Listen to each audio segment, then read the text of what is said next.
Então, pessoal, novamente, né, boa noite. Eu sou o professor Luciano Esmeraldo, tá? Nós vamos ficar nesse semestre, né? Infelizmente, no momento não é presencial, mas eu sou professor da Unileão desde o começo do ano passado, desde 2020, tá?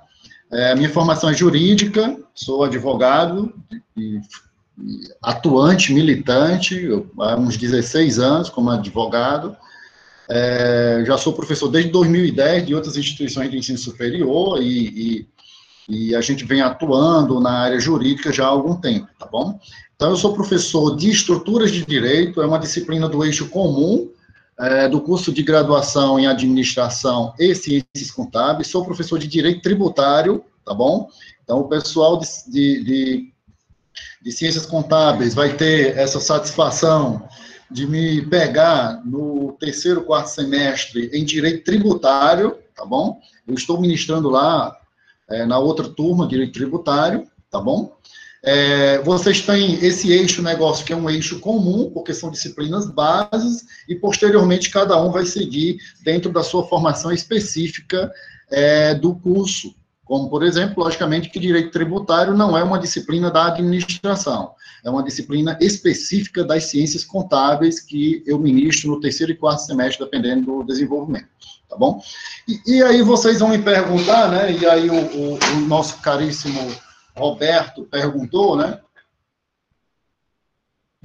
Bom, essa disciplina, só pegando aqui, tem uma pergunta aqui, né? O Matheus está perguntando se essa cadeira vai ser direito empresarial e do consumidor. Olha só que coisa interessante, né? Essa disciplina, ela vai, eu vou falar isso, Matheus, essa disciplina, ela vai abordar estruturas iniciais, ela vai abordar contextos iniciais. Nós vamos ver, sim, alguns pontos do direito empresarial e do direito do consumidor, certo? Pelo menos introdutoriamente, certo? Boa noite, João Pedro. Mas, posteriormente, vocês vão ter disciplinas específicas voltadas para o direito empresarial, com um aprofundamento maior. Mas nós vamos ver, sim, direito empresarial e vamos ver, sim, direito do consumidor dentro dessas estruturas, né? Mas é importante que a gente tenha em mente, pessoal, e aí eu coloquei na semana passada, né, quando você é administrador de empresas ou gestor contábil.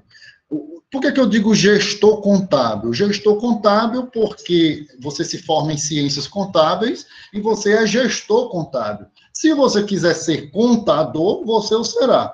Mas existe todo um leque de possibilidades para que você possa atuar dentro das ciências contábeis, porque é um curso também de gestão, logicamente. E tem a administração de empresa, logicamente, são 2 bacharelados, tá? E aí a gente vai pensar o seguinte, mas aí eu sou administrador de empresas e eu sou gestor contábil. Ora, mas o administrador e o gestor contábeis, eles vão, evidentemente, desenvolver instituições e empresas, e qual seria, então, o que fundamentaria, o que embasaria, o que tornaria possível essa execução das atividades do administrador e do gestor contábil? Então, ele vai administrar uma empresa, ele vai empreender, ele vai fazer com que a empresa tenha lucros. No entanto, a mesma coisa, o gestor contábil, ele vai trabalhar para alguma empresa, vai executar as técnicas contábeis para aquela empresa.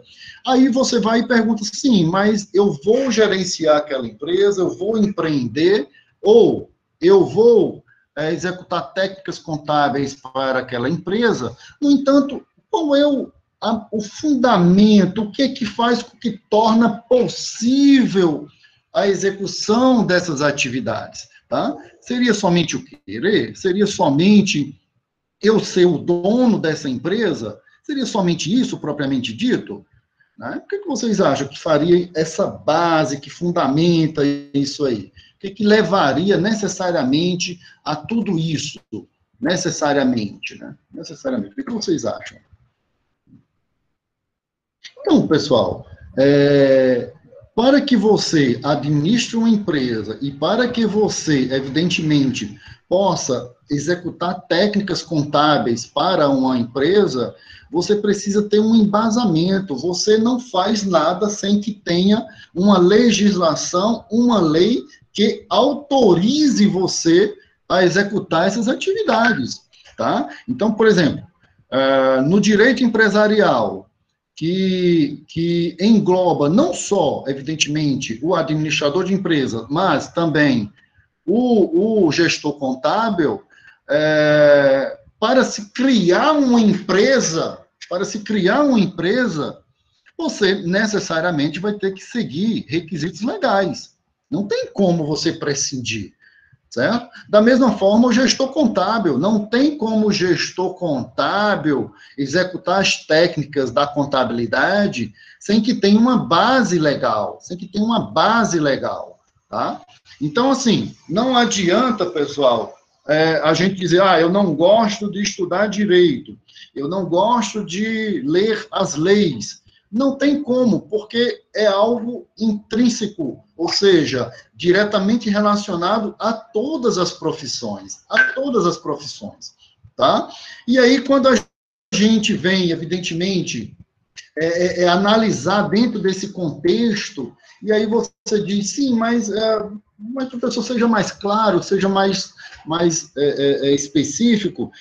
Você vai administrar essa empresa e você vai possivelmente vender algo, ou você vai comprar algo, ou o gestor contábil, o bacharel em ciências contábeis, ele vai executar uma atividade da área contábil.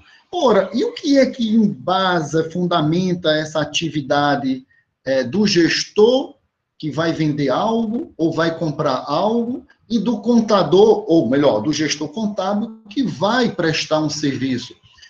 É que tem que ter um elo entre essas duas pessoas, bilateral, ou melhor, entre o administrador e o seu cliente, entre o gestor contábil e o seu cliente. E esse elo é firmado através de um contrato. Esse contrato, que pode ser bilateral entre duas pessoas ou multilateral entre várias pessoas, tem fundamento na lei. Isso nós sabemos, isso é básico. E, logicamente, o que é que nós vamos estudar dentro da nossa disciplina? Esses contextos, essas bases legais de cada uma das profissões, tanto do administrador como do gestor contábil. Então, nós vamos estudar... Pois não, Roberto? Diga lá, Roberto. Para quem quer ser um empresário futuramente, tem que saber todas as leis também, como advogado? Não necessariamente, Roberto, não necessariamente. O que nós precisamos saber é de bases legais e saber que tem determinadas situações que nós não podemos praticar porque infringe a lei, certo? Mas nós temos que ter conhecimentos dessa legislação para que nós não cometamos essas ilegalidades, mas o administrador de empresas sempre vai ter, eu costumo dizer, o administrador de empresas, ele terá 3 grandes profissionais ao lado dele. Um é o gestor contábil, ele vai ter que ter um contador, logicamente. 2, ele vai ter um jurídico forte. E 3, um gestor de recursos humanos. São 3 células extremamente importantes na gestão de um administrador, que evidentemente farão e serão os assessores e conselheiros dele dentro da execução da empresa, tá? Não necessariamente, Roberto, não necessariamente, tá? Depois, a administração... Pois não? O que é gestor de recursos humanos?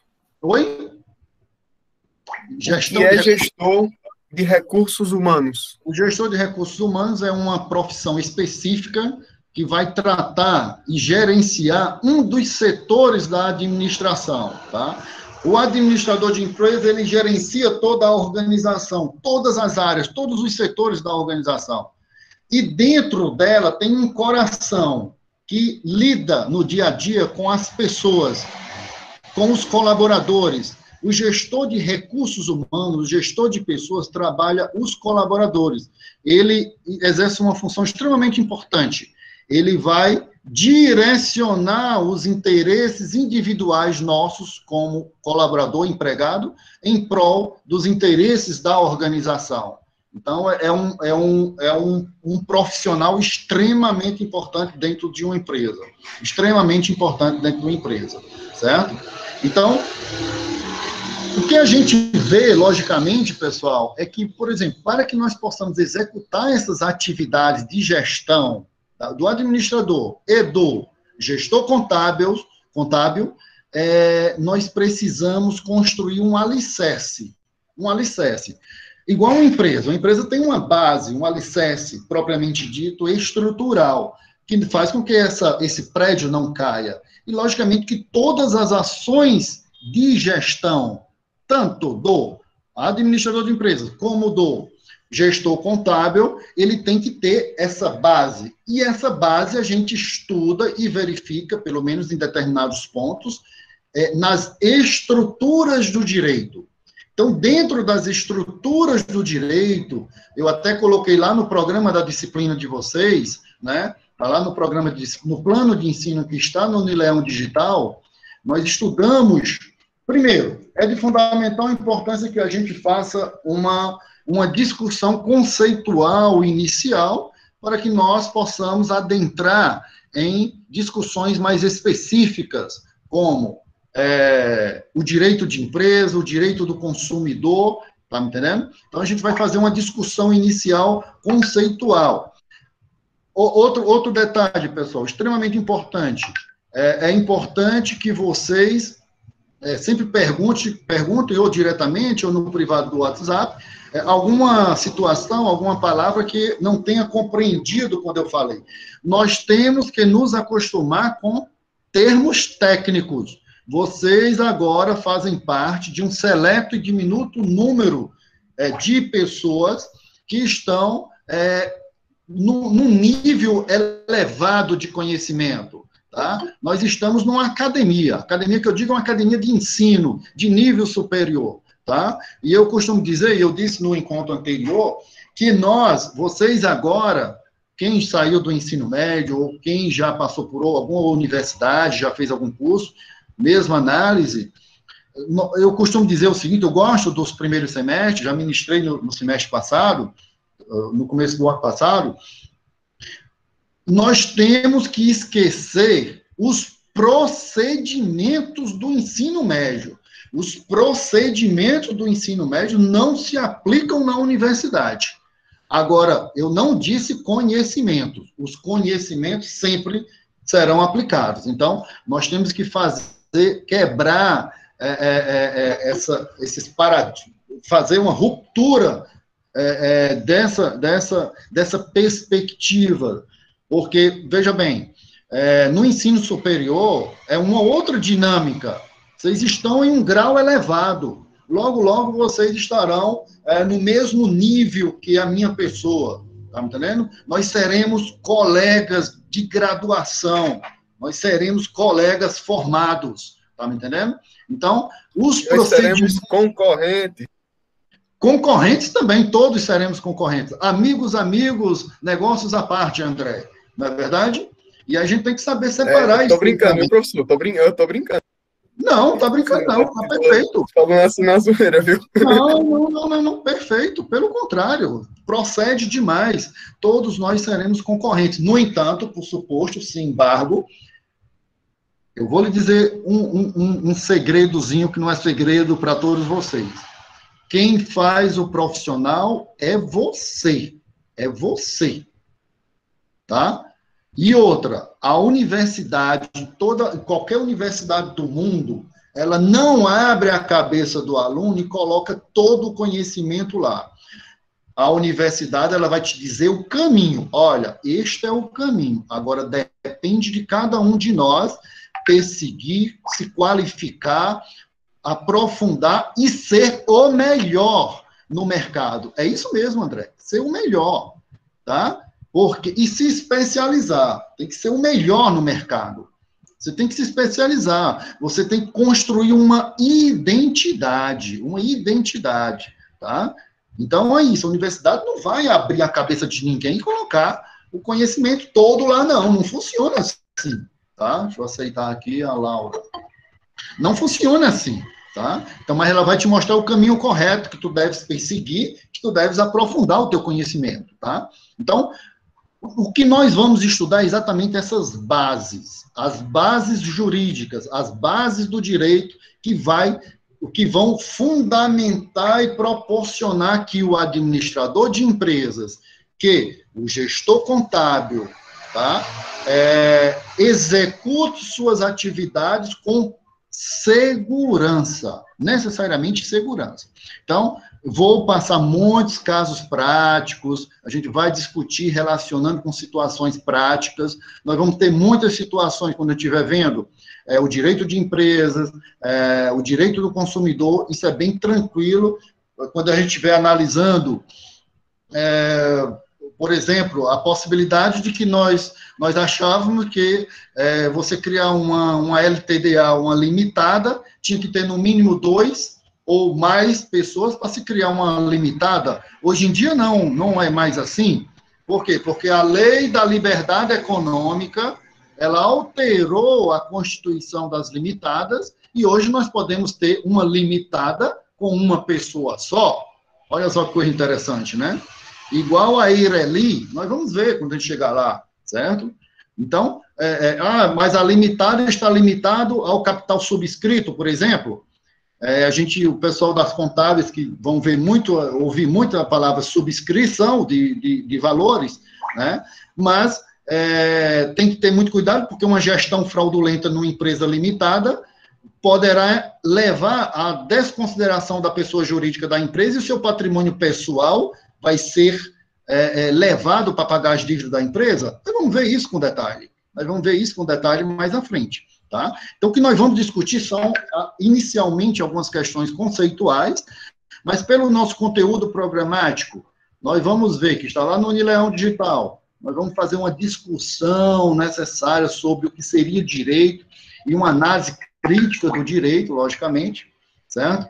Vamos analisar as fontes jurídicas, porque são elas que vão embasar as decisões legais do administrador de empresa, as decisões legais do gestor contábil, tá? E vamos saber a necessidade de interpretação de algumas leis, tá? Aí a gente adentra, depois dessa questão conceitual, nas organizações empresariais. E aí, nas organizações empresariais, é que nós vamos ver o direito de empresa, certo? E aí a gente vai analisar o conceito de pessoa jurídica, pessoa física, personalidade jurídica. Mas, professor, o que vou analisar pessoa jurídica, pessoa física? Sim, meu amigo, você vai ser administradora de empresas, e, logicamente, você vai trabalhar com pessoas jurídicas e pessoas físicas, logicamente. E o gestor contábil, o bacharel em ciências contábeis, logicamente, ele vai ter sempre contato com as pessoas físicas e pessoas jurídicas, e aí a gente vai aprofundar muito lá em direito tributário, no 3º e 4º semestre, quando a gente constitui um crédito tributário, ação de execução da Fazenda Municipal, Estadual e Federal contra os nossos clientes, aí a gente vai para uma parte prática lá, bem interessante. Salatiel, nessa disciplina nós vamos aprender as leis básicas que o contador, administrador precisa saber. Perfeitamente. Nós vamos ter conhecimento delas, certo? As bases. Logicamente que a legislação do país ela é muito extensa, mas nós vamos ver algumas situações introdutórias que vamos construir uma base de conhecimento, Salatiel, que se aplica tanto à administração como também às ciências contábeis, tá? Então, pessoal, o pessoal das ciências contábeis já sabe que eu vou denominá-los de gestor contábil, tá? Gestor contábil, porque eles são gestores também, e se assim o quiserem, poderão ser contador. Contador é uma das possibilidades. Lá no direito tributário eu trago isso, o leque de possibilidades, né? Mas como temos mais de um curso aqui, a gente fica mais à frente. Então, quando a gente adentrar nas organizações empresariais, a gente vai estudar as sociedades empresariais. Quais são os tipos de sociedades, né? E vamos aprofundar algumas, Depois, nós vamos discutir a questão, firmar um contrato entre duas pessoas, pessoa física e pessoa jurídica. Duas pessoas jurídicas, certo? Você é administrador, administradora, você é gestor contábil, gestora contábil, certo? Isso é um negócio. Quais são os requisitos desse negócio jurídico? Nós vamos analisar esses requisitos desses negócios jurídicos também nessa nossa disciplina, tá? Vamos adentrar mais à frente nas relações de consumo, que é o direito do consumidor, e aí a gente vai se deleitar com aquelas discussões das possibilidades de indenização por danos morais, né, ou danos materiais. Temos que ter muito cuidado, e aí a gente vai, com certeza vão surgir muitos casos, inclusive pessoais e práticos, né? Olha, pessoal, sabe qual é um dos meus desejos até hoje? Eu queria tanto que eu fosse negativado no SPC Serasa, e não sou, de jeito nenhum, né? Por alguma coisa que eu já paguei. Relação de consumo, se eu for negativado, logicamente me causa um dano objetivo, e aí, no mínimo, eu vou ganhar uma indenização contra essa empresa, ou banco, ou alguma empresa propriamente dito, né? Desde que a negativação seja indevida, seja injusta. Então, nós vamos discutir isso lá em Direito do Consumidor, né? Logicamente que o dano moral, para que tenhamos a formação, o elo, nós temos que ter uma afronta à honra, decoro e à honra, dignidade. Meros aborrecimentos não geram danos morais, tá? Meros aborrecimentos não geram danos morais. Eu recebi ligações em função de uma cobrança relativa a alguma situação. Tem que ter muito cuidado, tá? Pode ser caracterizado meros aborrecimentos. Meros aborrecimentos não geram danos morais, relação de consumo, vamos detalhar isso aí, certo? Eu costumo dizer para meus clientes que quando eu estou sendo ameaçado de ir para o SPC Serasa e ele está com comprovante de pagamento, deixa negativar no SPC Serasa, tá? A mera expectativa de uma negativação não gera dano moral, tá bom? Não gera dano moral. A negativação indevida gera dano moral objetivo. Estado do Ceará, você vai ganhar no mínimo aí R$3.000 de danos morais, no mínimo, tá? O Estado do Ceará não tem o hábito de, na relação de consumo, condenar quem causou dano moral em cifras acima de R$4.000, R$5.000, isso não ocorre, tá? Mas se for no estado do Pernambuco, que eu advogo no Pernambuco também, eu tenho vários processos lá no interior e em Recife. Lá é comum a condenação chegar a R$10.000 no Pernambuco, certo? Existe uma autonomia entre as justiças estaduais, tá? Então, a gente vai aprofundar isso com casos práticos mais à frente, certo? E aí a gente vai adentrar nas possibilidades voltadas para a reforma trabalhista, apenas introdutórios, por quê? Porque vocês vão ter uma disciplina específica de direito do trabalho, tá? Vocês vão ter uma disciplina específica de direito do trabalho. Digo para vocês, é importante olhar no portal da Unileão, que já está marcada. Vocês vão ter duas avaliações, tá? Duas avaliações. A V1 e a V2. Cada uma delas vale até 7 pontos. Antes de cada uma delas, vocês vão ter uma parcial. Parcial da avaliação 1, parcial da avaliação 2. Cada uma vale 3 pontos.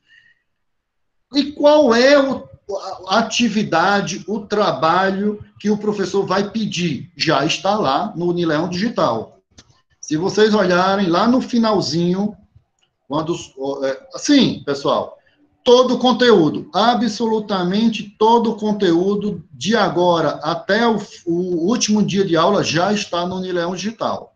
Os textos base, os artigos, vídeos de outras aulas anteriores, tá? Aí vocês desconsiderem aí as gravações, né? Porque aí o ano passado a pandemia foi bem terrível para todo mundo, né?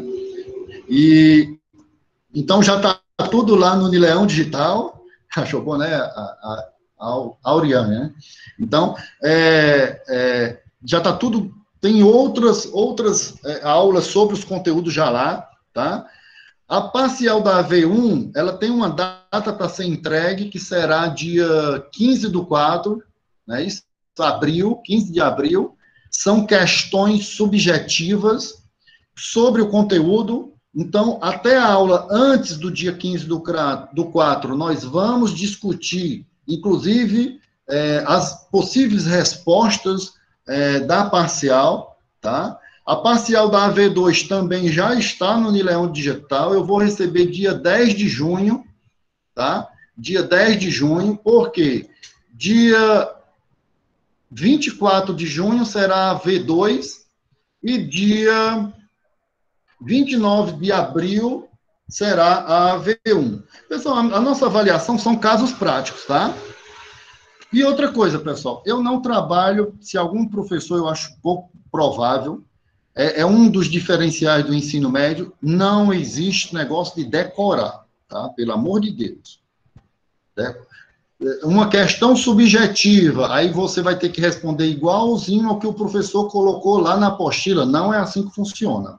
Comigo, não. Comigo, não. Nós vamos buscar a análise crítica do contexto. Do contexto, tá? Decorar é coisa lá do ensino médio, para aprender, para fazer prova lá. Isso não funciona na academia, tá? No ensino superior. Nós estamos num outro nível, tá? E outro, vocês estão em um nível elevado que nós vamos, evidentemente, falar e usar termos técnicos. Alguma palavra que não compreender, pergunta, não tem problema, tá? Beleza, sem problema, Fernando de Oliveira. Então, negócio decorar não funciona, pessoal. O que é que nós fazemos na academia? Certo? Com exceção das disciplinas que exigem cálculos, logicamente. Né? O que é que nós fazemos na academia? Quando eu falo academia, porque nós consideramos o ensino superior, a universidade, a academia de construção de conhecimentos, tá? Então, o que é que nós vamos estabelecer? Presencialmente ou por aqui, né? Se Deus quiser, a gente volta logo, presencial. Nós vamos manter um diálogo, tá? E o que é um diálogo? São duas. Diálogos são duas razões que vão se chocar. O professor tem uma possível razão, um possível conhecimento, vocês têm uma possível razão, um possível entendimento e um conhecimento, e nós vamos se chocar positivamente. Ou um convence o outro, ou nós vamos construir um novo conhecimento, tá? Então, nós vamos dialogar algumas questões jurídicas, tá? Logicamente, nós vamos aprofundar, logicamente, quando a gente for discutir o direito positivo escrito ou o direito subjetivo, algumas correntes, tá? O positivo escrito, necessariamente, nós temos que segui-lo. No entanto, quando nós chegarmos lá e a gente vê que há uma... porque, assim, o nosso direito, o nosso direito brasileiro, ele é de origem europeia, tá? Romano. E ele é eminentemente um direito escrito, positivado. Então, para que a gente faça ou deixe de fazer alguma coisa, tem que estar escrito. Vocês sabem disso, tem que estar escrito, tá? Ninguém poderá deixar de fazer, ninguém será obrigado a fazer ou deixar de fazer alguma coisa, senão em virtude de lei, né? Um dos princípios da legalidade, tá? Essa é uma corrente positiva, que a gente pode fazer alguma coisa ou não. Se a gente faz alguma coisa negativa, nós vamos ter uma sanção, tá? Uma sanção em função dessa situação, tá? E aí, muitos pensadores defendem essa corrente. Por isso que o nosso direito, ele é escrito e vem da Europa, tá? Mas existe uma outra corrente, que é um direito subjetivo, um direito mais natural, que não precisa estar escrito, tá? Não precisa necessariamente estar escrito. Esse direito natural, ele é intrínseco. Por exemplo, precisaria estar escrito que se eu matar alguém, eu vou ser punido? Dentro da corrente positivista, sim, tem que estar escrito. Se eu matar alguém, eu vou ser punido, né? Eu vou ser punido. A corrente naturalista, chamado jus naturalismo, ele diz que não. O direito à vida independe de estar escrito. Então, não precisaria ter uma norma necessariamente escrita para que eu não cometesse esta atrocidade. Então, é um direito natural à vida, é um direito natural à liberdade, então ele é intrínseco. E por aí vocês vão entender como é o direito anglo-saxão, Inglaterra, a toda a Grã-Bretanha e os Estados Unidos, que tem muito do direito natural, do direito do costume, é o chamado direito consuetudinário. Consuetudinário é do costume. Então, nem tudo lá está escrito. Existem princípios que fundamentam isso. Existe um princípio da natureza humana, que não precisa estar escrito, né? A corrente positivista, ela é defendida por Hans Kelsen, por exemplo, certo? Que defende essa corrente positiva. Eu tive um professor no doutorado, o doutor Volkemer, do Sul, que ele tem uma tendência naturalista, tá? O que é interessante, e aí eu vou provar para vocês agora, que, logicamente, nós estamos fazendo uma análise crítica, né, dessas duas correntes. O que é interessante é que vocês, logicamente, já ouviram falar no Supremo Tribunal Federal, que deve decidir de acordo com a Constituição. Quando ele interpreta um possível direito que não necessariamente está escrito, na minha concepção, ele está fazendo uma análise naturalista da lei, tá? Então, olha só que coisa interessante, né, pessoal? Pessoal, pelo amor dos céus, há uma complexidade? Sim, mas nós estamos na academia, tá? Nós estamos na academia. O que é que nós estamos interpretando? O que nós estamos interpretando é a própria ciência jurídica, são as bases. Mas, professor, peraí, professor. Mas como é que isso tem a ver com a administração de empresas e com a gestão contábil? Doutora, seguinte, uma relação bilateral de um contrato firmado na sua empresa ou no seu escritório de contabilidade com um terceiro, vão ser aplicadas regras do direito positivo ou do direito natural? Você vai poder deixar muito à margem para uma interpretação? Ou você tem que ser o que está na lei, o que está no contrato propriamente dito? Positivo. Está na lei.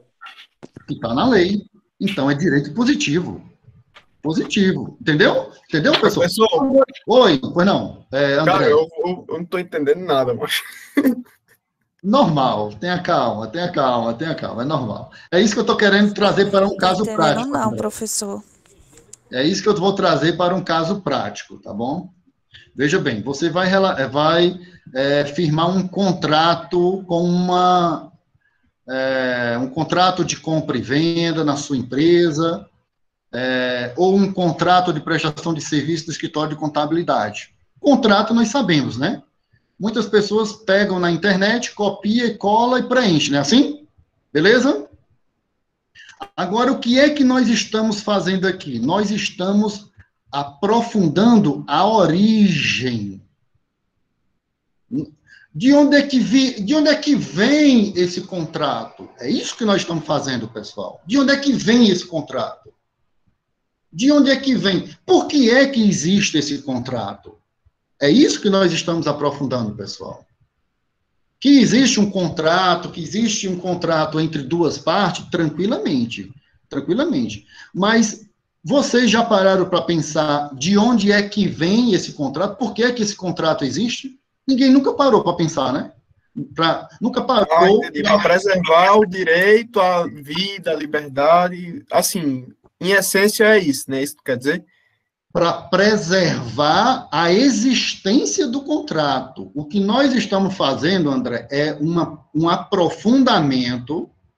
Não adianta, André e demais colegas, eu chegar aqui, pessoal, o que é contrato? Contrato é uma relação jurídica entre duas pessoas físicas ou duas pessoas jurídicas,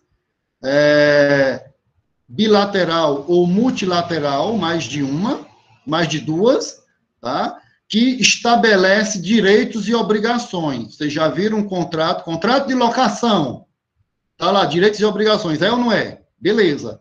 Agora, ninguém nunca pensou, colegas, André, doutores e doutoras, ninguém nunca pensou por que é que existe esse contrato? Por que é que existem os direitos e as obrigações? Ninguém nunca pensou, não é verdade?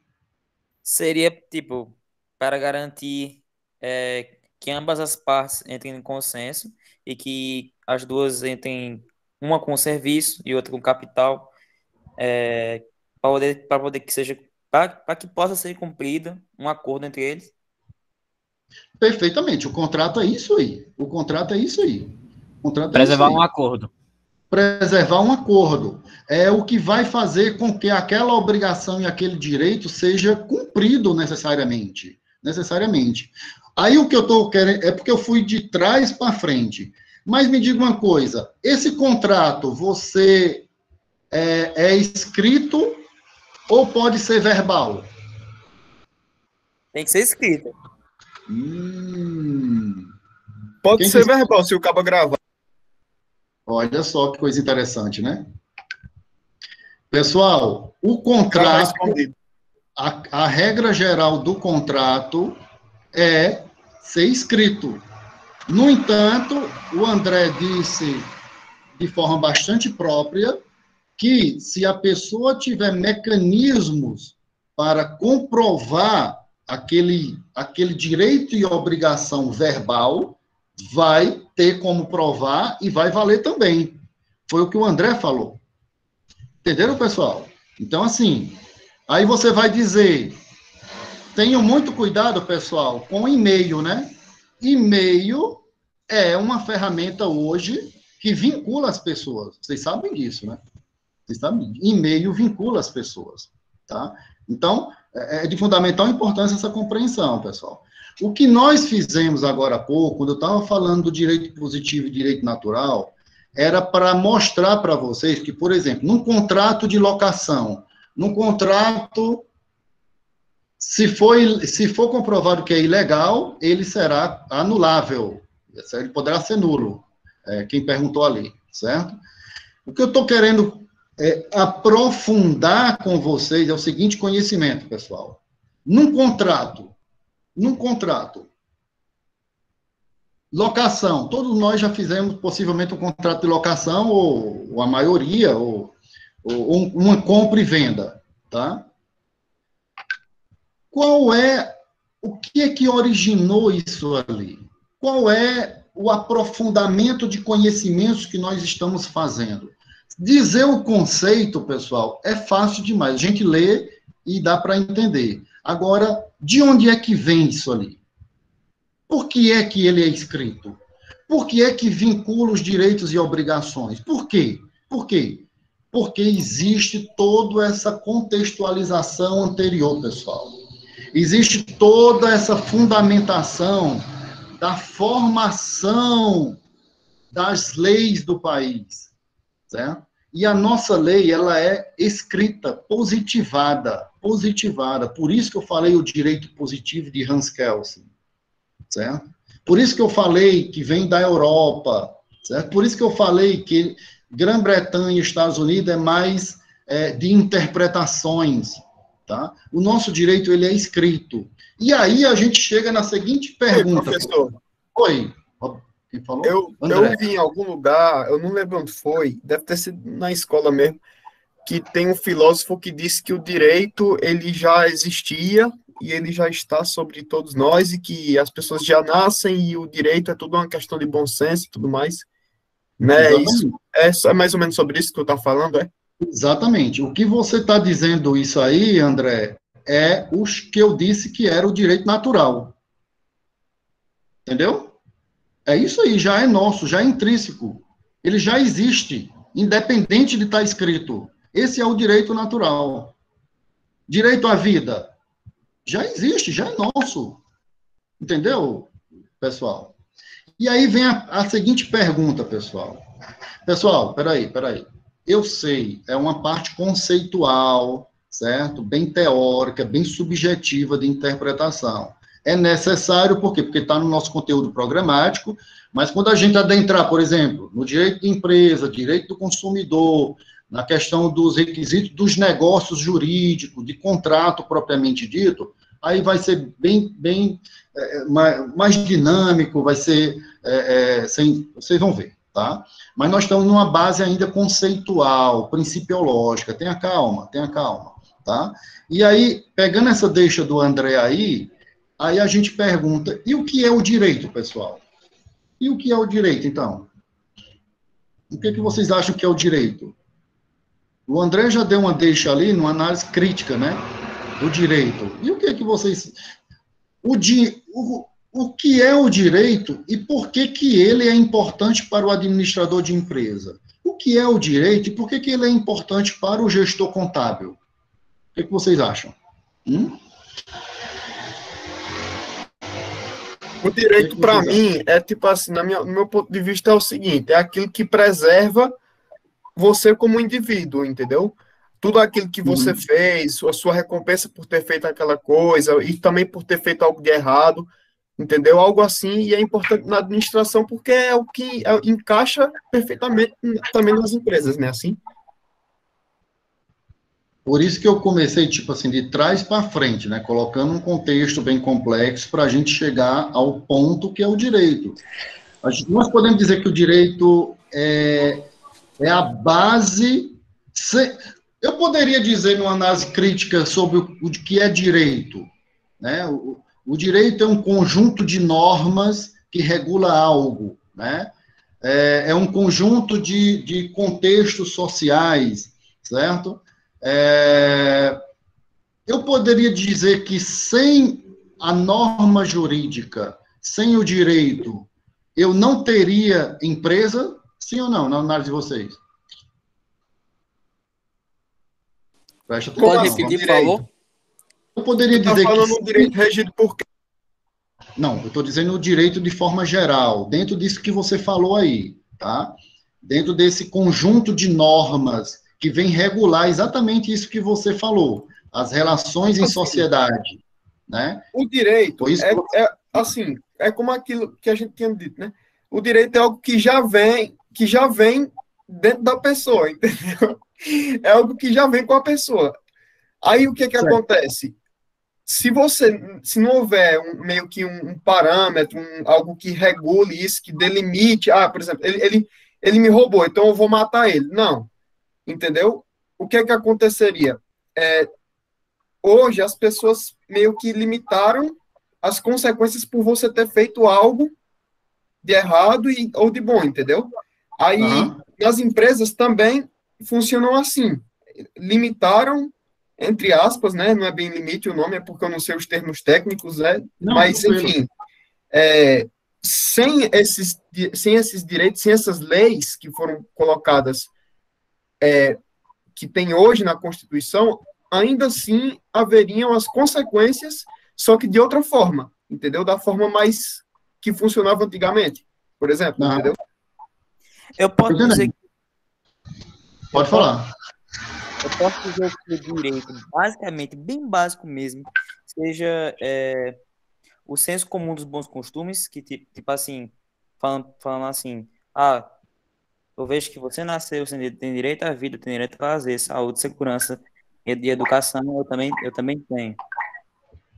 Perfeito, Jean. Aí eu vou contextualizar com o André. Jean, esse direito que tu falou, você compreende que ele não precisaria estar escrito? Ele já é do ser humano, propriamente dito? Compreendo. Perfeito. Isso que você falou é o que os teóricos, os grandes pensadores denominam de direito natural. Foi aí onde eu quis chegar. É o direito natural. Aí, André... Que foi falado por John Locke, né, professor? o John Locke, né? Ele falou também dentro dessa corrente também, perfeitamente. André, quando você falou que precisa desse direito que veio limitar, né? Como Hans Kelsen defende muito isso aí, que está na Constituição. Esse direito que você falou, esse direito não é mais um direito escrito, que está positivado? Então, essa é a corrente positivista. Deu para entender agora, pessoal? As dois contextos como base da questão direito propriamente dita. Bora lá. Eu entendi o que tu quer dizer. Eu só não entendi. Enfim, eu entendi essa parte. Eu entendi. Mas é exatamente isso, pessoal. Sabe o que? A grande dificuldade das pessoas é o seguinte: é saber as origens. As origens do que existe. Do que existe. Porque, por exemplo, ninguém nunca pensou. Esse contrato que eu estou firmando, é um contrato, ou copiei e colei. Sim, mas qual é... Por que ele existe? Ele existe por causa disso aí. Por exemplo, agora eu vou dar um exemplo mais prático ainda. Alguma questão, o Supremo Tribunal Federal interpretou que... eu vou dar como exemplo, pessoal, certo? Que ele interpretou constitucionalmente que é possível, por exemplo, o aborto. A legislação, ela proíbe, propriamente dito, certo? Vocês sabem disso, que a lei não permite, né? Excepcionalmente em determinados contextos, determinadas situações. Aí o Supremo Tribunal Federal, fugindo dessa regra, entendeu que o aborto seria legal, certo? O aborto seria legal. A minha pergunta para vocês, essa interpretação do Supremo Tribunal Federal é uma interpretação que foi com base na lei ou foi uma interpretação subjetiva? O que vocês acham? Subjetiva. Subjetiva. Concordam que foi subjetiva?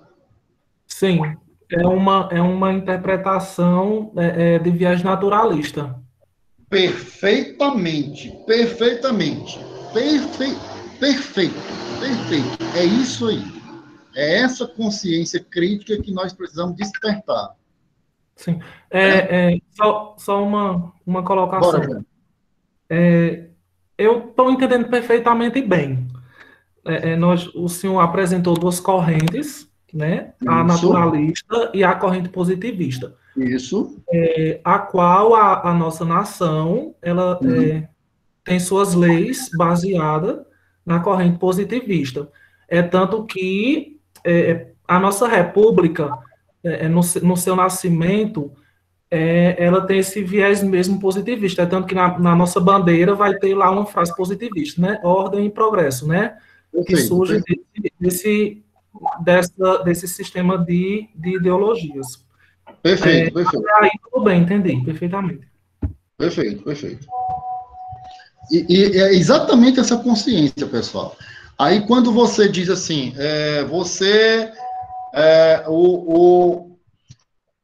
mas eu estou... Oi, Maria.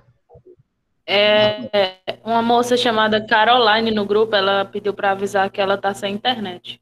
Tudo bem, é tranquilo. Depois eu olho o vídeo que está gravado. Sem nenhum problema. Então, pessoal, olha só que coisa interessante. Nós estamos fazendo... mas isso tem o que a ver com o administrador e com o gestor contábil? Porque pessoal, às vezes, executamos, fazemos algo sem saber por quê. Não é verdade, pessoal? Professor? Oi, Salatiel. Eu penso assim, que o direito positivo ele surgiu da necessidade de criar um padrão, algo que deve ser seguido, porque o justnaturalismo é algo que pode ser muito subjetivo para a pessoa, como no caso do STF, que algo que era um padrão na lei, e ele interpretou de forma subjetiva, não é isso? Perfeito. Aí eu acredito que o direito positivo ele surgiu por uma necessidade de ter um padrão, uma regra. Perfeitamente. Aí a gente volta, Salatiel e demais colegas, para aí eu fui o seguinte, eu comecei de trás para frente. Aí a gente volta assim, sim, mas qual é o conceito de direito? Né? O que é o direito? Né? O direito propriamente dito. O direito é um conjunto de normas. O direito, qual é a finalidade do direito? A finalidade do direito é regular as relações em sociedade. Perfeito, certo? Perfeito. E para que eu possa regular essas relações em sociedade, eu preciso de quê? Será que hoje, talvez outrora, hoje nem tanto, será que se hoje nós tivéssemos 100% de direito natural, as pessoas deixariam de praticar algo ilegal? Será que sim? Possivelmente não, não é verdade? Peraí, professor, repete aí a tua pergunta, por favor. O que eu estou querendo aprofundar ainda mais nesse contexto é o seguinte, aí a gente volta para o conceito de direito. E o que é o direito? O direito é um conjunto de regras, conjunto de normas, certo? Normas jurídicas que vêm regular as relações em sociedade. Perfeito, perfeito, tá? Mas aí eu digo, mas e se não tivéssemos esse direito positivado? Será que as pessoas não praticariam condutas ilegais? Ou cara, o direito... se não tivesse, por exemplo, vamos supor que não existe essa Constituição, entendeu? Não existisse lá tudo escritozinho, o que é certo, o que você pode fazer, o que você não pode fazer. Aí vamos supor que alguém vai lá e rouba você. Aí se não está errado que o cara que é a vítima do roubo pode matar o cara, então o cara que roubou não vai roubar. Entendi. Mas na prática isso não acontece, né? Porque quem falava isso era Thomas Hobbes, que o homem é o lobo do próprio homem. E era necessário o Estado intervir com as leis. Porque, por exemplo, uma pessoa tem uma propriedade e outra pessoa não tem. E se não tiver uma regra que determine que a pessoa não pode tomar aquilo, ela vai tomar. E olha só somente se a outra pessoa deixar, né? Somente se ela for mais capacitada do que a outra para tomar. Entendeu? Então entende-se que o homem não é bom nem mal, mas tende a mal prejudicando sua própria espécie. Vulgo Thomas Hobbes. Perfeito. Aí eu pergunto para vocês, será que nós não teríamos aí um possível choque entre... Primeiro nós temos um choque entre o homem bom e o homem ruim, né? E aí nós temos um choque aí também sobre a questão da ética e da moral, né? E dos bons costumes. Até que ponto o homem é bom, né? Até que ponto o homem é mau? Ou será que todo homem ele é bom e mau ou não? Porque, veja bem, quando ele tem uma propriedade, ele quer tomar a propriedade do outro, e por que ele faria isso? Entende? Porque a propriedade o corrompe. Porque ele se sente inferior e quer ter aquilo também. Quem fala isso é Rousseau. Ele fala que o homem nasce bom, mas o que torna o homem mau é a necessidade de possuir algo. O meu corrompe. Jean-Jacques Rousseau, perfeito. Diga, quem vai falar mais? Não, esquece, deu certo já. Não, diga, Antônio. Então, acabei esquecendo aqui, foi bom. Tranquilo. Mas, pessoal, o que a gente está aqui é exatamente fazendo uma análise crítica do direito, né? Até que ponto vai o direito? Até que ponto nós podemos utilizar o direito? Oi, João. Só uma dúvida. Mas será que essa questão de bom ou ruim não é propriamente essas normas, essas leis que rotulam, que ditam? E também não seria uma questão, assim, cultural, porque, por exemplo, tem civilizações ou comunidades que, por exemplo, matar uma determinada categoria é permitido nesse sentido. Então, assim, será que o que dita que o homem, que a atitude dele é ruim ou boa, não são justamente as leis? Ou a ética e a moral? Peraí. Agora, olha só, foi o João que falou, foi? O Éricles. Agora, Isso. olha só o que o Éricles falou. Pessoal, agora nós vamos fazer um outro aprofundamento agora. Ele disse o seguinte, aí você me corrija, tá, Éricles, se eu entendi errado. Que Ok. o que poderia fazer o homem bom ou ruim não seriam as leis? Foi isso que você disse, Éricles? Nós estamos fazendo uma análise Isso, crítica. exatamente.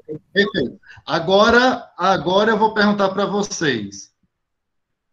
Por que existem as leis? Ou de onde surgem as leis? É do Congresso Nacional, dos deputados, é isso? É a resposta talvez mais óbvia. Ou não? Vocês nunca pararam para pensar de onde é que surgiam as leis?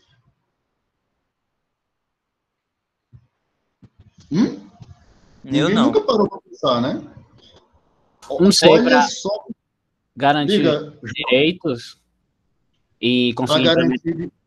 e conseguir implementar a galera, porque, tipo, se a gente pegar o período da escravidão, os negros não tinham muito direito. Perfeito, entendi.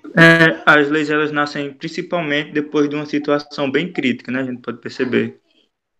O Salatiel disse que as leis nascem de uma situação crítica. Alguém mais?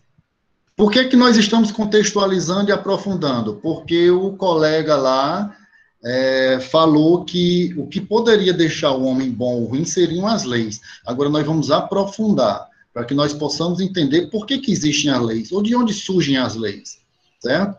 E acho que foi o Salatiel. Oi? A lei surge para manter a ordem, não? A lei surge para manter a ordem. Olha só que coisa interessante. Perfeito. Pessoal, vocês estão contextualizando de forma excelente. Mas... Professor, eu sei de uma coisa, assim, a lei, ela define o seguinte, se você fizer isso, acontece isso com você, entendeu? Verdade. Então, a pessoa só não desobedece à lei por medo do que vai acontecer com ela. É Verdade. assim que funciona? Pessoal, a lei, ela surge... Vocês está perfeito aí, quem colocou, ó, teve aqui o Matheus que disse que surge de coisas que a sociedade em geral não aprova. Mas a lei nada mais é do que o reflexo da sociedade. Seriam regulamentações, né? Perfeito, Jean. Uma lei surge porque há uma instabilidade na sociedade e ela surge, evidentemente, e aí a gente faz uma análise bem aprofundada, como se fosse de baixo para cima. Há um conflito entre determinados grupos ou determinado contexto e a lei vem para regular aquela situação, aquele contexto, tá? Então, ela surge desse contexto para cima. O que o legislador faz nada mais é do que materializar essa situação para pacificar a sociedade. Então, o colega aí, tem muitos que falaram, ela pode ser bom ou ruim, a lei pode levar a ser bom ou ruim, a gente tem que ter muito cuidado, viu, o colega que falou, que agora eu não lembro o nome, desculpe, porque se a gente for pensar assim, ela está surgindo de cima para baixo, e aí seria uma norma que vem controlar a sociedade. A lei, ela não tem o objetivo de controlar a sociedade. Na essência, não. Agora, quando você diz assim, quando tem um grupo que está insatisfeito, logicamente que ela vai lá nesse grupo para pacificar, impedir que esse grupo pratique atos que venham de encontro a outros grupos. Está me entendendo? Então, pessoal, o direito da coletividade sempre será superior ao direito individual. Nenhum direito individual vai sobrepor o direito da coletividade. Isso é extremamente importante, pessoal. Essa discussão. Ei, professor, sobre isso que tu falou, eu não sei se tu já viu, mas, assim, tu disse que a lei é o reflexo da sociedade, né? Perfeito. Aí, isso aí, assim, eu até concordo, porque diz na Bíblia que o povo tem o líder que ele merece, entendeu? O povo, a nação tem o líder que ela merece, sabe? Quando é uma nação boa, a nação vai ter um líder bom. Quando é uma nação ruim, vai ter um líder ruim. Diz na Bíblia, né? Logicamente, né? Agora, sim, e aí você parte, André, exatamente pelo contexto da nação escolher bem ou mal, não é verdade? Escolher positivo ou negativamente esse líder, né? Não necessariamente escolher, sabe? O líder é o resultado da sociedade, né? Assim como a lei, como você falou, né? Tranquilo, mas alguém tem que considerar o líder, não é verdade? Ele tem que ser considerado por um grupo, não é verdade? O grupo tem que respeitar essa liderança, não é verdade? O grupo não tem que seguir essa liderança, né? Então, ele surge desse grupo aí, não é verdade? Então, pessoal, dentro desse contexto, dessa análise crítica do direito, e fazendo esse contraponto com a administração e com as ciências contábeis, a gente vê que é extremamente importante a gente saber e conhecer de onde vem. Aí eu trago mais uma outra situação prática, por exemplo, e vai envolver as duas profissões de vocês. Se não tivesse a legislação, se não tivesse as normas, se não tivesse as leis, logicamente, o administrador de empresa, quem é administrador e administradora aí, iria ou não iria recolher os impostos, que é da esfera da contabilidade. E aí? Provavelmente não iria recolher, né? Olha só que coisa interessante, né? Peraí, professor, pergunta aí de novo. Vou perguntar e vou ligar as duas profissões de vocês e vai envolver exatamente tudo o que a gente falou. O administrador de empresa, tendo por base a questão da lei, a existência ou não da lei, da norma, dessas bases que a gente está discutindo, o administrador de empresas iria recolher ou não iria recolher os impostos, que é da esfera, logicamente, trabalhada pelo gestor contábil, contador. O administrador iria ou não, se não tivesse as leis? O que vocês acham? Eu acho que não, porque não iria não iria haver nada que provém que você precisa fazer isso ou é obrigado a fazer isso. E o direito natural não se aplica aí, não? Peraí, professor, não entendi tua pergunta. Você capitalista, capitalista, vou repetir, pessoal. Mas sendo bem sincero, se partir de nós não iríamos querer pagar impostos. Então, necessariamente tem que ter uma lei que se aplique para que esses impostos sejam cobrados, porque se partir de nós... Perfeito, pessoal, vou repetir a pergunta, até porque o colega aí, André, né, eu acho que perguntou novamente. Nós estamos discutindo as bases jurídicas, as leis, por que elas existem, o que é direito, vem para regular as relações de sociedade, aí a gente aprofundou no direito escrito positivo, que tem que ter as leis, ou uma interpretação subjetiva, que é o direito natural. Aí a gente vai ligar agora para a gente fechar o nosso conhecimento da nossa noite. Ora, você é administrador de empresa ou administradora de empresa, tem que cumprir as leis ou não? Ora, aí eu vou e jogo. Você, como administrador de empresa ou administradora, você tem ou não tem que recolher os impostos, que inclusive é um dos trabalhos do contador, do gestor contábil. Recolher o imposto quiser pagar o imposto, é isso? Pagar um imposto, recolher é pagar um imposto. Pagar um imposto. Só, assim, se não tivesse a lei, André, só um minutinho, se não tivesse a lei, você pagaria ou não pagaria os impostos? Oxe, eu não. Eu não pagaria não. Aí eu pergunto, mas não se aplicaria aí o direito natural subjetivo, não, de ter que pagar? Não, como assim o direito natural? Onde é que tem direito natural nisso? Como assim? Não, se você for... não nesse caso, professor, não se aplicaria. Oi, Salatiel. Eu acredito que o direito natural se encaixaria aí. Vou pegar uma situação não comparativa, mas que dá para inserir nesse contexto. Por exemplo, nas igrejas, não existe nenhuma lei positiva que obriga as pessoas a pagarem um dízimo, mas as pessoas, por um direito natural, elas acabam contribuindo. Sim, aí é uma doação espontânea, né? não chegaria exatamente. Aí você está entrando para um direito mais voltado para a religião, exatamente.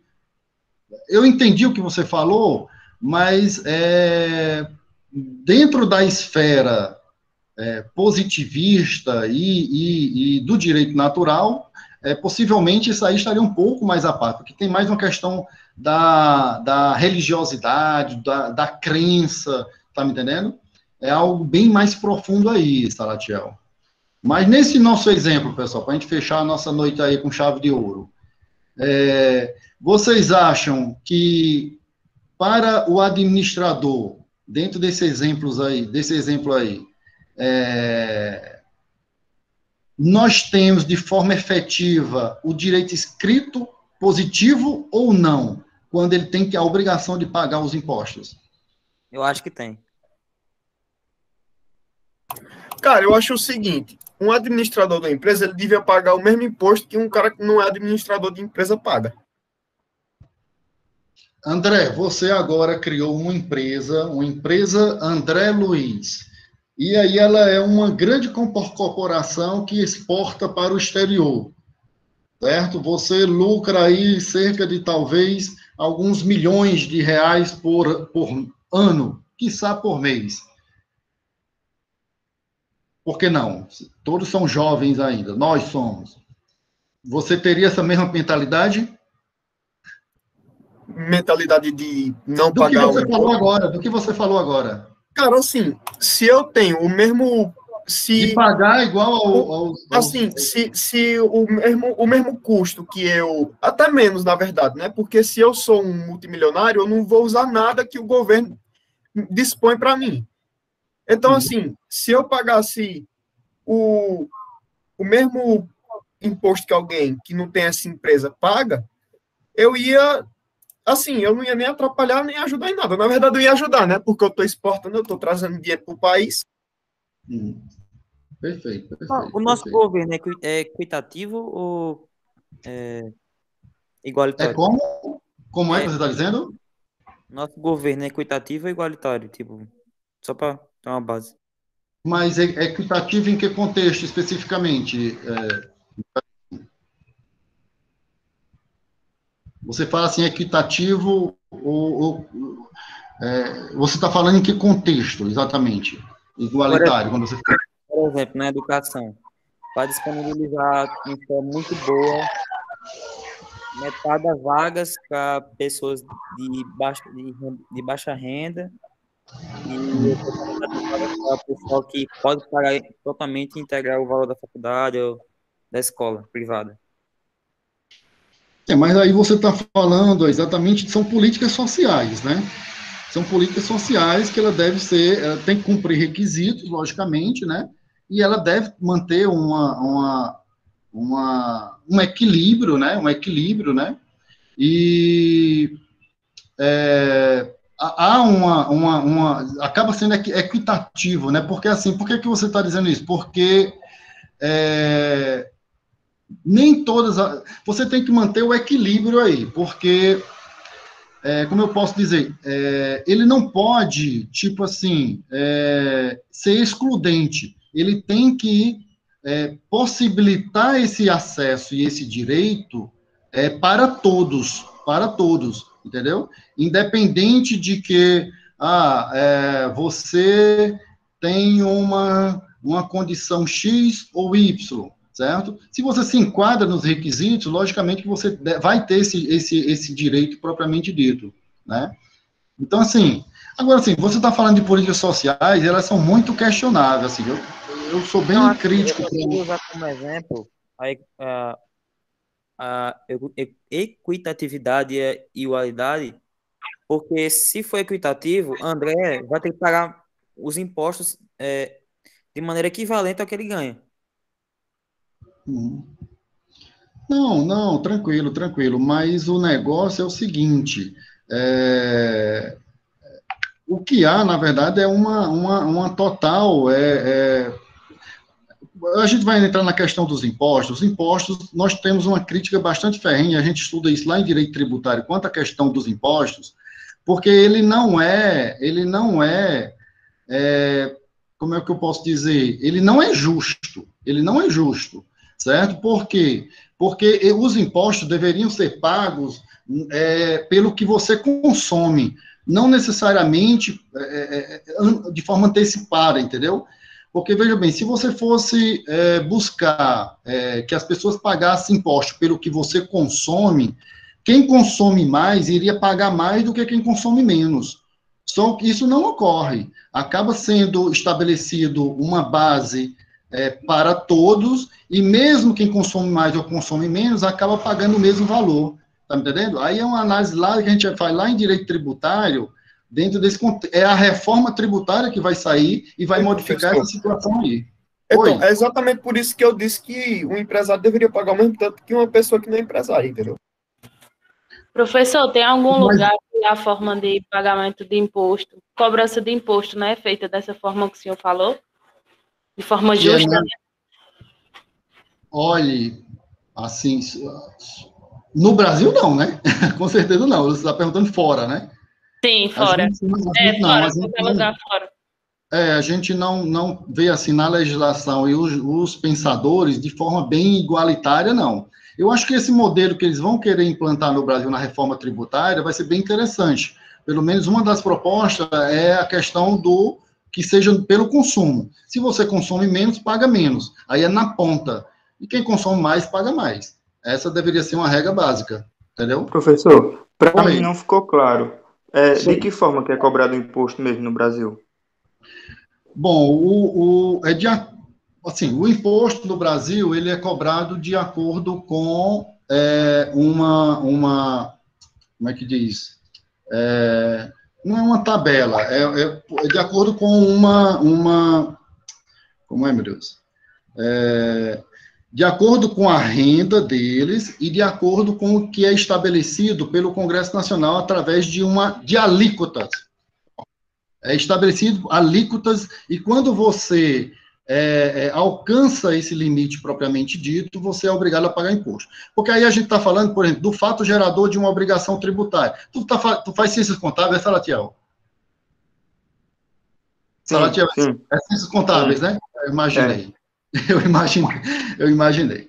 Porque, veja bem, é estabelecido pela legislação, isso tem lá toda uma questão das limitações ao poder tributar, etc. e tal. E a legislação, ela estabelece para cada tipo de imposto o ponto central que vai fazer gerar a obrigação desse imposto. É o chamado fato gerador da obrigação tributária. Tá? Então, o imposto de renda, por exemplo, o imposto de renda é o seguinte, inclusive as empresas pagam. Se você ultrapassa ou chega em determinado limite, ultrapassou um pouquinho daquele limite, aí ocorreu o fato gerador da obrigação tributária. Então, como é que você paga isso? Então, a legislação estabelece para cada imposto as limitações que vão ser isentas e as que vão, evidentemente, ser recolhido ou pago os impostos. E à medida que for de forma gradual, progressiva, aí você vai recolhendo uma quantidade X de valores e de impostos. Entendeu? É mais ou menos por aí que a gente estuda lá em direito tributário. Então, ficou assim, mais claro, sim. Depende, porque assim, é muito complexo e depende, Salatiel. Por exemplo, se a gente for analisar o IPTU, que é imposto municipal, então é a questão do valor venal, a base de cálculo é em cima do valor do imóvel, e varia de imóvel para imóvel. Aplica-se uma alíquota e por aí vai, entendeu? Imposto de renda é progressivo, aí vai depender do imposto e do ente da federação.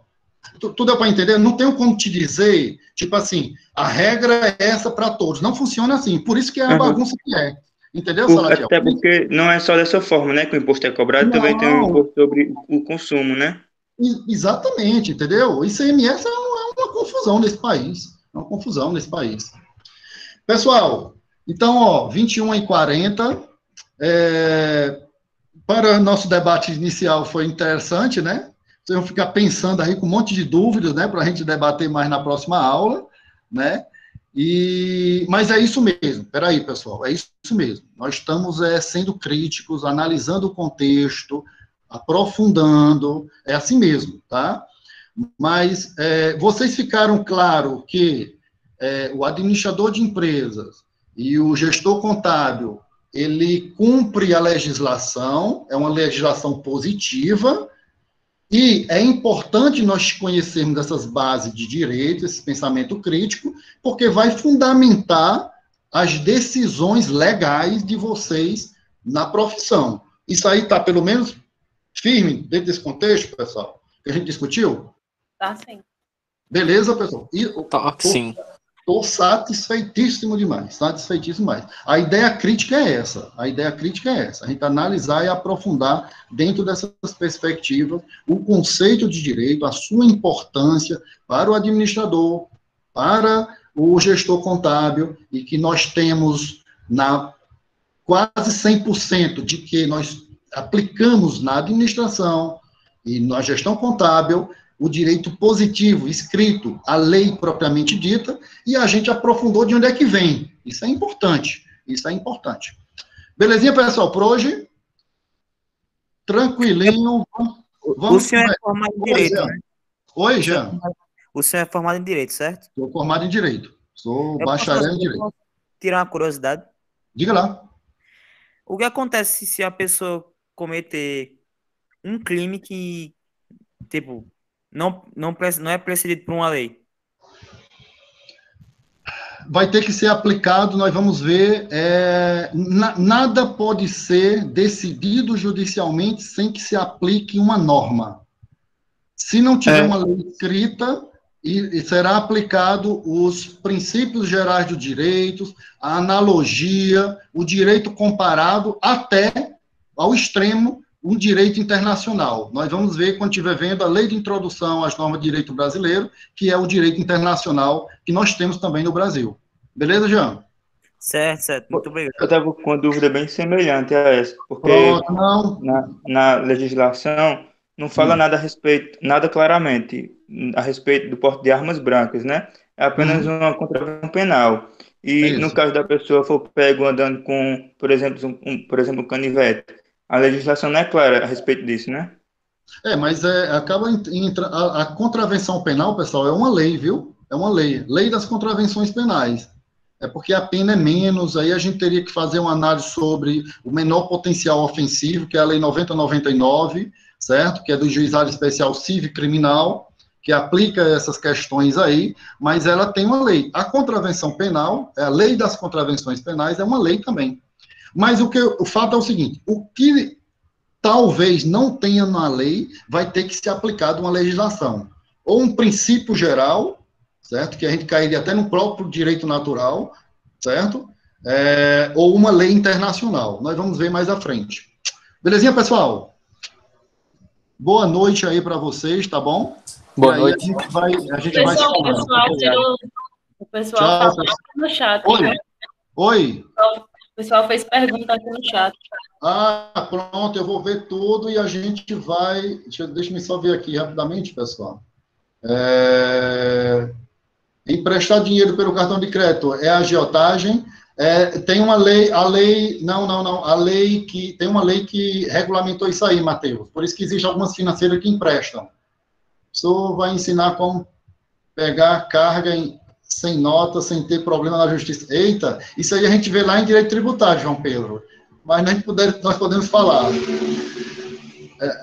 Sim, está sendo gravada, tá bom? Pessoal, independente disso, vamos abrir lá no grupo uma discussão sobre o direito. Eu vou jogar lá uns questionamentos, e no primeiro momento de vocês rebatem lá, mandam áudio, e a gente vai batendo o feedback lá para aprofundar esse nosso conteúdo, esse nosso conhecimento, beleza? O nosso grupo será um fórum também de discussão, perfeito? Pessoal, brigadão, tá? Boa noite. Professor. Boa noite. Valeu, professor. Boa noite. Tudo de bom, pessoal. Um abração. Até mais. Tchau. Tchau.